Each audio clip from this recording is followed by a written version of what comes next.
하나님 안에 거하라. 첫 번째, 창세기 11장 10절에서 32절 말씀. 이별을 창조적으로 만들라. 예전에 두 목회자가 같은 생각을 했다. 왜 한국 교회는 미국 교회처럼 공동 목회를 못하나? 다양한 사회에서 서로 자기 재능대로 설교, 음악, 교육, 행정 등의 분야를 맡아 공동 목회를 하면 교인의 다양한 필요를 채워주어 영적인 시너지 효과를 일으킬 수 있는데, 목회자가 자기를 잘 죽이면 공동 목회를 잘 할 수 있다. 결국 둘은 의기투합해서 공동 목회의 비전을 따라 분당에서 교회를 개척했다. 처음 2년은 교회가 잘 성장했다. 어느 날 카페에서 그중 한 목회자가 필자에게 공동 목회의 어려움을 토로해 필자가 물었다. 두 분 사이가 나빠졌나요? 목회자 사이는 나쁘지 않은데 교인들이 자꾸 싸움을 붙입니다. 의도적으로 싸움을 붙이지는 않아도 누구와 가까운가, 누구에 의해 은혜 받고 전도되었는가에 따라 싸움 붙이는 상황이 생겼다. 그의 말을 들어보면 악한 교인은 없었다. 두 목사도 괜찮은 목사였다. 대화가 끝나고 그는 다시 교회를 잘 세워보겠다고 했지만 얼마 후 그 교회는 분란과 상처를 극복하지 못하고 없어졌다. 그 후 둘 중에 한 목회자는 그때의 경험을 자기를 더 죽이고 남을 더 이해하는 계기로 승화시켜 더욱 훌륭한 목회자가 되었다. 그에게는 이별이 창조적인 이별이 되었다. 반면에 다른 목회자는 그 이별로 인해 큰 상처를 입고 사람을 잘 믿지 않고 동료 목회자도 멀리했다. 그리고 이민을 가서 다시 이민 목회를 시작했지만 그 목회도 곧 접고 은둔형 외톨이처럼 지냈다. 그에게는 이별이 치명적인 상처가 되었다. 누구에게나 이별의 순간은 있다. 중요한 것은 그 순간을 잘 극복해 창조적인 이별로 만드는 것이다. 가끔 제3자의 가벼운 언행으로 거리낌이나 잘못이 없는 사람 사이가 벌어진다.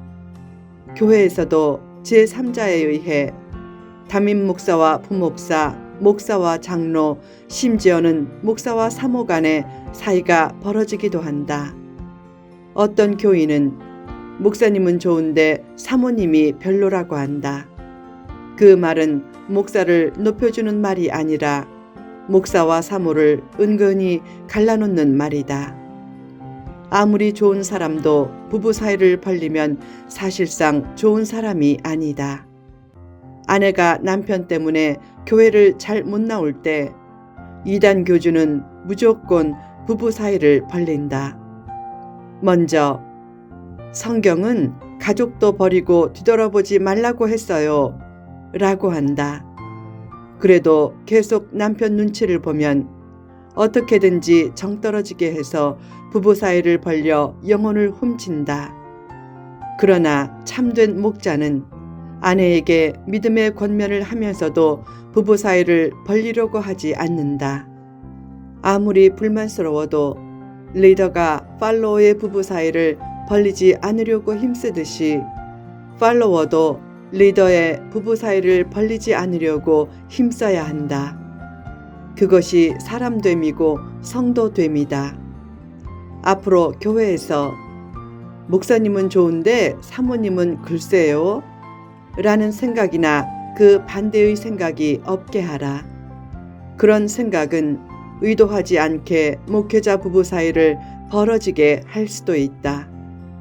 목회자의 한몸 리더십에 기쁘게 순종하기 힘들고 오랜 기도로도 극복할 수 없다면 은혜를 앞세워 가나안 땅으로 과감히 출발하라. 오래 기도는 해도 오래 머뭇거리지는 말라. 하나님의 선한 뜻을 따라 과감히 결단하면 신기하게 더욱 복된 미래가 펼쳐진다. 하나님의 뜻 안에 있기만 하면 이별을 얼마든지 창조적인 이별로 만들 수 있다. 아브람은 떠남과 이별을 창조적으로 만든 성경의 대표적인 모델이다.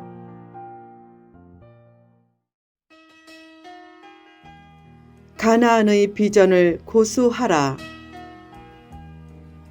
본문에는 셈의 족보로서 셈부터 아브람까지 10명의 족장 이름이 나온다. 그들은 셈, 아르박삿, 셀라, 에벨, 벨렉, 르우, 스룹, 나홀, 데라, 아브람이다. 그 족장들의 나이가 점점 줄면서 셈은 600세를 살았는데 아브람의 아버지 데라를 낳은 나홀은 148세를 살았다. 족장들의 나이가 대홍수 전에는 평균 858세였는데 대홍수 후에는 평균 317세가 될 정도로 사람의 수명이 크게 줄어들었다. 데라는 70세에 아브람을 낳았고 그 외에 나홀과 하란을 낳았다. 하란은 롯을 낳았다. 결국 아브람과 롯은 삼촌과 조카 관계다. 하란은 아버지 데라보다 먼저 고향인 갈대아인의 우르에서 죽었다. 하란의 죽음은 성경에서 아버지보다 자식이 먼저 죽은 최초의 기록이다. 아브람은 이복 동생인 사레와 결혼했다. 나중에 아브람은 애굽 왕 바로 앞과 그랄 왕 아비멜렉 앞에서 사레를 자기 누이라고 속였는데 100% 거짓말은 아니었다. 사레는 이복 누이였기 때문이다. 지금 기준으로 보면 데라 집안은 콩가루 집안 같다. 더 나아가 믿음의 조상인 아브람까지 어떻게 그렇게 비윤리적인 결혼을 했느냐고 하겠지만 초기 인류가 적었을 때는 근친 결혼이 잦을 수밖에 없었다. 그러다가 사람이 많아지면서 가정의 정결성과 윤리성을 지키려고 근친 결혼은 모세 율법에 의해 공식적으로 금지되었다. 데라는 우상 숭배자였다. 여호수아는 데라가 강 저쪽에 거주하여 다른 신들을 섬겼다 라고 언급했다. 강 저쪽은 갈대아인의 우르를 뜻한다. 당시 우르는 고대 문명과 우상 숭배의 중심지였기에 하나님은 데라 가문을 거기서 떠나라고 하셨다.